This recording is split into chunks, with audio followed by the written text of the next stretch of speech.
Okay, ये video हम लोग का आखिरी होने वाला है फर्स्ट चैप्टर का।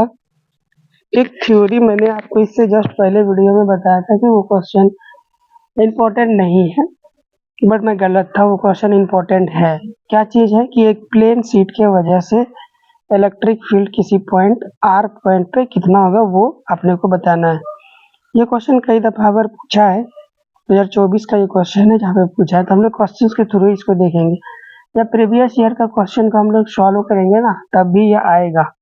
2000 आई थिंक 2010 से हम लोग 2026 तक का प्रीवियस ईयर क्वेश्चन को सॉल्व करेंगे, तो उसके बीच में हम लोग का बहुत सारा क्वेश्चन रिपीट होगा और बहुत सारा क्वेश्चन इम्पोर्टेंट जो है 2027 के लिए वो बाहर निकल के आएगा। तो आप इसका फर्स्ट चैप्टर का थ्योरी आप देख लेना, इसके बाद आप इसका जस्ट बाद प्रीवियस ईयर का क्वेश्चन आप लगा लेना, ठीक है। प्रीवियस ईयर का क्वेश्चन थ्योरी का फर्स्ट चैप्टर का थ्योरी सारा आपका डिस्क्रिप्शन बॉक्स में पीडीएफ मिल जाएगा, ठीक है। अभी आते हैं क्वेश्चन पे। कहता है state Gauss law in electrostatics.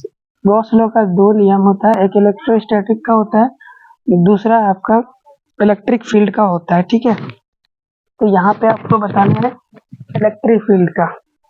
हम लोग जानते हैं, कहता है using this law derive an expression for the electric field due to uniformly charge infinite plane sheet.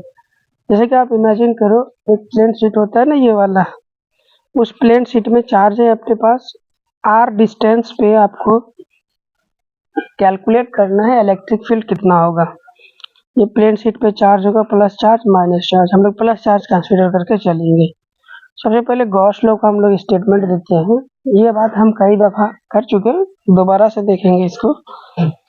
It state that total electric flux through a close surface is 1/एप्सिलॉन times, यहाँ पे times होगा, times of total electric charge enclosed by the closed surface. जो closed surface है, उस surface के अंदर में जितना इलेक्ट्रिक चार्ज है, उस सभी इलेक्ट्रिक चार्ज का total upon epsilon not times के बराबर होता है। कौन सा? जो फ्लक्स होता है हम लोग का, यही है गॉस लॉ। तो डेरिवेशन अपने को करना है। तो डेरिवेशन देखिए, इस चीज को समझते हैं। सबसे पहले ये रहा आर डिस्टेंस पे मेरा एक पॉइंट पी ये पॉइंट है, ठीक है। अब इस पॉइंट से होते हुए हमें एक गॉसियन सरफेस ड्रॉ करना होता है, तो हमने गॉसियन सरफेस सिलेंड्रिकल ड्रॉ किया है, ठीक है। तो वो सिलेंड्रिकल देखिए ये वाला है। तो इस सिलेंड्रिकल में तीन सरफेस आपको देखने को मिल रहा होगा। एक तो ये सरफेस, ये दिख रहा है, एक तो ये सरफेस, और ये एक ये वाला चारों तरफ से जो गोल है, ठीक है, वो सरफेस। अभी मैं इन सारी चीजों को इरेज कर देता हूँ। तीन सरफेस आपको दिख गया। अब इस गॉसियन सरफेस के अंदर चार्ज कितना इंक्लूड होगा, क्योंकि फॉर्मूला में यहाँ पे है चार्ज इनसाइड। तो आप जरा देखो, ये जितना गोल है ये भी उतना ही गोल है, मतलब इस वृत्त या सर्कल का जितना एरिया होगा वो भी ये उतना एरिया होगा। तो इस सर्कल के अंदर जो भी चार्ज आ रहा होगा वही चार्ज को हम लोग बोलेंगे गॉसियन इनसाइड, ठीक है। तो ये वाला भी आपका क्या है, सिमिलर है। इसको हमने बोल दिया एरिया 1, इसको हम इसको एरिया 1 बोल रहे हैं, तो ये हो गया एरिया 2, और ये हो गया आपका ए। तब ध्यान से देखो तो एरिया 1 बराबर होगा ए का और A2 का। एक एरिया और आपको दिख रहा होगा जो इसको घेर के रखा है, इसको हमने A3 बोल दिया। अब सभी एरिया, इसका एरिया वेक्टर आउटवर्ड होगा, ये देखो ऊपर की ओर ये वाला वेक्टर। A2 एरिया का एरिया वेक्टर DS2 हो गया। A1 का एरिया वेक्टर DS1 हो गया इधर की ओर। तो इस प्लेट से इलेक्ट्रिक फील्ड परपेंडिकुलर डिस्टेंस में किधर की ओर होगा इलेक्ट्रिक फील्ड, ये वाला है आपका इलेक्ट्रिक फील्ड, दिख रहा है। तो फर्स्ट सरफेस मतलब एरिया 1 के लिए आप ध्यान से देखो तो इलेक्ट्रिक फील्ड और आपका एरिया वेक्टर दोनों सेम डायरेक्शन में है, इसका मतलब इन दोनों के बीच का एंगल 0 डिग्री। तो इस एरिया से जो अपने को फ्लक्स मिलेगा A2, इसीलिए इसको हम लोग फ्लक्स 2 यानी phi 2 से रिप्रेजेंट करेंगे। दूसरी ओर आप देखो, इधर भी आपका एक एरिया है, इस एरिया से जो आपको फ्लक्स मिलेगा उस फ्लक्स को हम लोग phi 1 बोल रहे हैं, और इस सरफेस से जो आपको फ्लक्स मिलेगा उसको हम लोग क्या बोलेंगे, phi 3 बोलेंगे। क्योंकि हम लोग गॉस लॉ से जानते हैं, जब भी हम लोग फ्लक्स निकालते हैं तो सभी फ्लक्स को टोटल करके जोड़ना पड़ता है। तो जब हम लोग phi नेट निकालेंगे तो तीनों सरफेस का कंसीडर फ्लक्स को phi 1 plus phi 2 plus phi 3 इन तीनों को क्या करेंगे, जोड़ेंगे। ठीक है, अब मैंने सब चीज आपको समझा दिया। अभी हम लोग डेरिवेशन के टाइम पे क्या क्या चीज को लिखेंगे उस चीज को आप ध्यान से देखिए। सबसे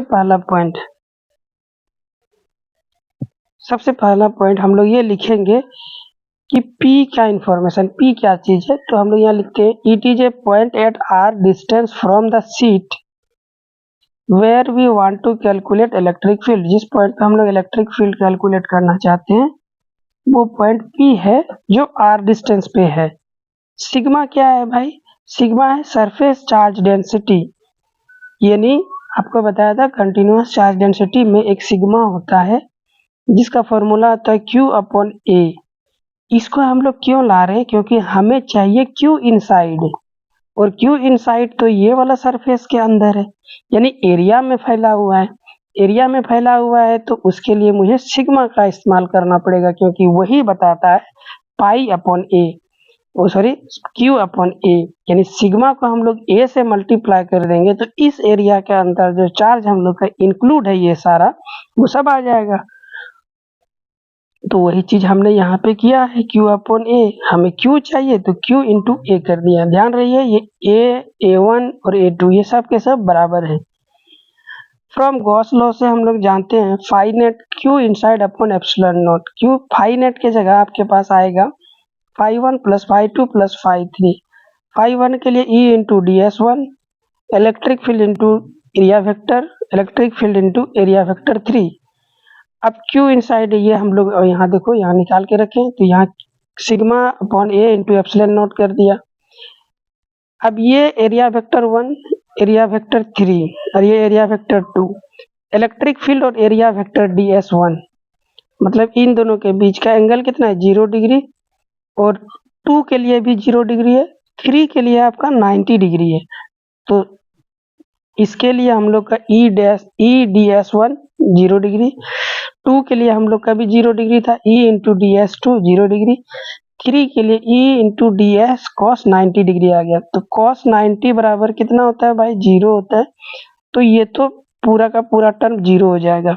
इधर की ओर देखो cos 0 डिग्री 1 होता है तो यहाँ 1 आ गया। इलेक्ट्रिक फील्ड हम लोग का कांस्टेंट है नहीं, यूनिफॉर्म है, इसीलिए इंटीग्रेशन से बाहर आ जाएगा। अगले स्टेप में इंटीग्रेशन से बाहर ये भी 1 होता है तो 1 ये बाहर। ds1 देखिए ये d, यहाँ भी इलेक्ट्रिक फील्ड यहाँ भी इलेक्ट्रिक फील्ड, ये दोनों को हमने कॉमन ले लिया, अंदर में क्या बच गया ds/1। और इसका यदि हम लोग का रेडियस r है, देखो यहाँ पे मैंने लिख के रखा है, यदि r है तो इस सरफेस का एरिया सर्कुलर है तो एरिया कितना हो जाएगा π/r², और इससे मिलता जुलता ये भी सरफेस है तो ये भी हो जाएगा π/r²। तो दोनों एरिया यहाँ पे बराबर होगा πr², टोटल हो गया 2πr²।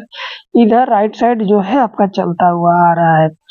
अब हम लोग को इलेक्ट्रिक फील्ड चाहिए तो इसको राइट साइड जाके डिवाइड करना पड़ेगा। जैसे इसको हम लोग 2πr² को इधर डिवाइड करेंगे तो पाई से पाई कैंसिल आउट होगा, r² से r² कैंसिल आउट होगा, बचेगा क्या, sigma upon 2 epsilon not, sigma upon 2 epsilon not.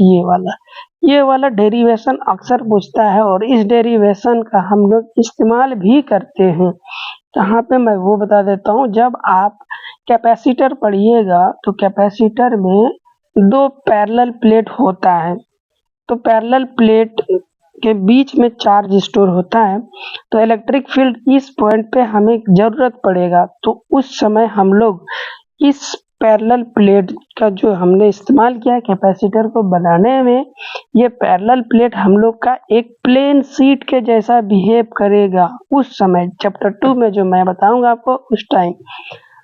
तो इस पॉइंट पे आर डिस्टेंस है, इस पॉइंट से आर डिस्टेंस पे इलेक्ट्रिक फील्ड कितना होगा, sigma upon 2 pi epsilon not. अब ध्यान से देखो, तो ये जो आर डिस्टेंस पे इलेक्ट्रिक फील्ड है वो डिस्टेंस पे वैलिड ही नहीं है, डिस्टेंस पे वैलिड मतलब डिस्टेंस पे डिपेंड ही नहीं है, ठीक है। तो इस पॉइंट पे, इस पॉइंट पे, इस पॉइंट पे, इस पॉइंट पे, सभी पॉइंट पे इसका electric field sigma upon 2 pi epsilon not होगा।